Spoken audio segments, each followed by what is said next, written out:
മനുഷ്യന് ഒരു അസുഖം പറ്റിയാൽ ചികിത്സിക്കാൻ ആശുപത്രിയുണ്ട്. നമ്മുടെ വളർത്തുമൃഗങ്ങൾക്ക് എന്തെങ്കിലും പറ്റിയാലും ചികിത്സിക്കാനും ആശുപത്രിയുണ്ട്.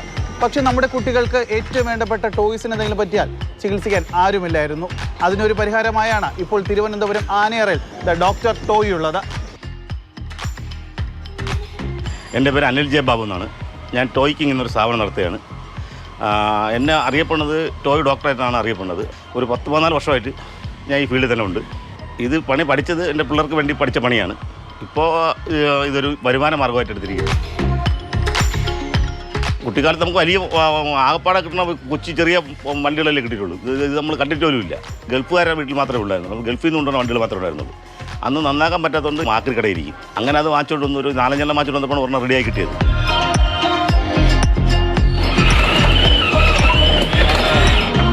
ഇതാ ചെയ്യാൻ ആളില്ല, പലയിടത്തും ആക്രി കട കിടപ്പുണ്ട്. അപ്പോൾ പിന്നെ അറിയാമെന്നുള്ളൊരു ഓരോരുത്തർ കൊണ്ടുവന്ന് തുടങ്ങി. അങ്ങനെ അപ്പോൾ വീട്ടിൽ വെച്ച് ചെയ്തുകൊണ്ടിരുന്നു. അപ്പോഴാണ് എൻ്റെ അടുത്ത് ഒരു ഐഡിയ തോന്നിയത്. ഇതെന്തെങ്കിലും ജീവിതമാർഗ്ഗമായി എടുത്താലോ എന്ന് വിചാരിച്ചു.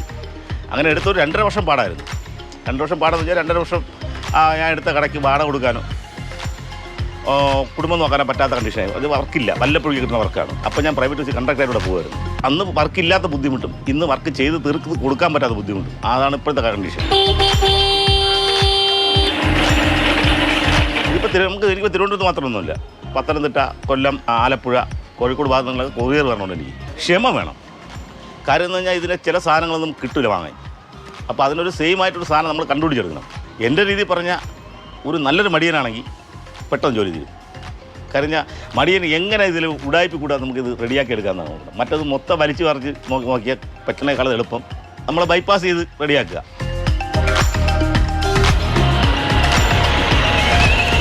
ഒരു സിനിമയിൽ സിദ്ദീഖ് പറയുന്ന ഒരു ഡയലോഗുണ്ട്, കുട്ടികൾ എന്തെങ്കിലും ആഗ്രഹം ചോദിച്ചാൽ അതങ്ങ് സാധിച്ചു കൊടുത്തൂടെടാവൂ എന്ന്. അത് തന്നെയാണ് അനിൽ ജെ ബാബു എന്ന ഈ ഡോക്ടർ ടോയ് ചെയ്യുന്നത്. ബിജു VS-നൊപ്പം ജിബിൻ JB, മാതൃഭൂമി ന്യൂസ്, തിരുവനന്തപുരം. ജിബിൻ നമുക്ക് ജിബിൻ അതേ പറഞ്ഞ പോലെ മടിയനാണെങ്കിൽ എളുപ്പത്തിൽ കാര്യങ്ങൾ ചെയ്യുന്നതാണ്. എന്തായാലും എളുപ്പത്തിൽ ചെയ്യാനാണെങ്കിലും ഇങ്ങനെ കിടക്കുകയാണല്ലോ കുറേ കളിപ്പാട്ടങ്ങൾ. ദിവിഷ്, അത് തന്നെയാണ് ഈ ചേട്ടൻ നമ്മളോട് സംസാരിച്ചപ്പോൾ അദ്ദേഹം പറഞ്ഞാൽ ഏറ്റവും സ്ട്രൈക്കിംഗ് ആയിട്ട് എനിക്ക് തോന്നിയ വാക്കും അത് തന്നെ. അതായത് മടിയനാണെങ്കിൽ എളുപ്പം ചെയ്യാൻ പറ്റിയ ഒരു ജോലിയാണ് ഇതെന്നുള്ളത്. കാരണം അദ്ദേഹം പറഞ്ഞൊരു കാര്യമുണ്ട്, നമുക്കിപ്പോൾ ഒരു ഹാർട്ടിൻ്റെ ഓപ്പറേഷൻ ആയിരുന്നാൽ പോലും അത് തുറന്നു വെച്ച് സർജറി ചെയ്യണമെങ്കിൽ അത് ഭയങ്കര കോംപ്ലിക്കേഷനാണ്. അത് പകരമായിട്ടാണ് ഇപ്പോൾ ബൈപ്പാസ് സർജറി, കീ ഹോൾ സർജറിയൊക്കെ എത്തിയിരിക്കുന്നത്. സമയം കുറച്ചെടുത്തുകൊണ്ട്, പക്ഷേ അതിൻ്റെ എന്താണ് കാര്യം നമ്മൾ ഉദ്ദേശിക്കുന്നത് അത് ക്ലിയർ ചെയ്യാൻ വേണ്ടിയിട്ടാണ് ഇത്തരത്തിൽ എളുപ്പമാർഗ്ഗങ്ങൾ സ്വീകരിക്കുന്നത്. അത്തരക്കാരനാണ് ഇദ്ദേഹം. അതായത് ഇദ്ദേഹത്തിന് 2 ആൺമക്കളാണ്. അപ്പോൾ കുട്ടിക്കാലത്ത് ഇദ്ദേഹത്തിന് ഓട്ടോ ഡ്രൈവറായിട്ടായിരുന്നു ജോലി.